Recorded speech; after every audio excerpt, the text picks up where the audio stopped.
তো কি করে মারবে মা? ওর তো খুব সরষে ইলিশ খাওয়ার শখ। ওই সরষে ইলিশের মাঝে ওকে বিষ মিশিয়ে দেব, আর তারপর নদীতে ভাসিয়ে দেব। কেউ কখনো জানতেই পারবে না। সবই তো বুঝলাম, কিন্তু দাদা যদি একবার জানতে পারে তাহলে খুব বড় বিপদ হয়ে যাবে। আরে ধুর, তোর ভাই কিছুই জানতে পারবে না। আমরা ওকে যা বোঝাবো ও তাই বুঝবে। এসব নিয়ে তুই ভাবিস না। আগামীকাল আমরা এক কবিরাজের কাছ থেকে বিষ আনতে যাব।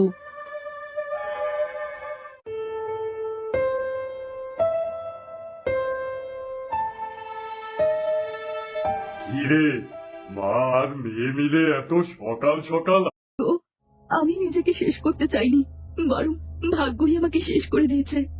আরে বাবা, সত্যিটা না জানলে আমরা কি করে বুঝতে পারবো যে আসলে তোমার সাথে কি হয়েছে?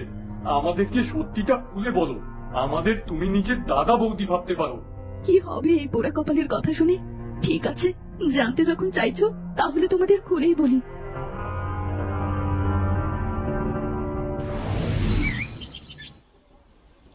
বেনু, ও বেনু, কোথায় গেলে তুমি?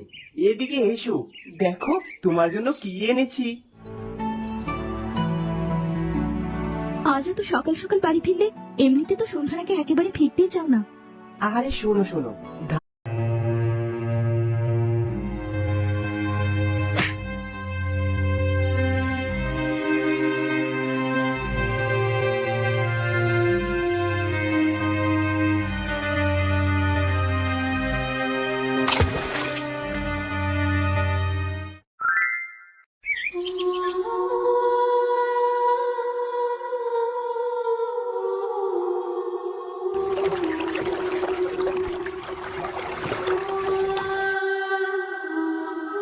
এই দেখো দেখো, মনে হয় নদীর ধারে কোনো একটা মেয়ের দেহ পড়ে আছে।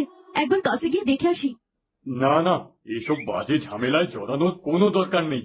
কে নাকে নদীর পাড়ে পড়ে আছে। সামনে এসো, তোমার স্বামী তোমার জন্য অপেক্ষা করছে।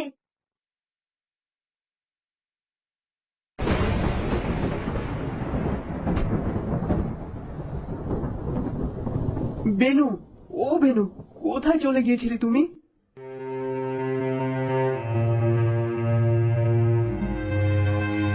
মা, ছি ছি, একটা মেয়ে হয়ে তুমি আরেকটা মেয়ের এত বড় ক্ষতি কি করে করলে? আমাদের অনেক বড় ভুল হয়ে গেছে বাবা, আর কখনোই এরকম কিছু আমরা করব না। তুই তুই আমাদের শেষবারের মতো ক্ষমা করে দে। তোমাদের মতো পাপী লোকদের সাথে আমি আর এক বাড়িতে এক মুহূর্ত থাকবো না। এখনই আমি শহরে চলে যাচ্ছি।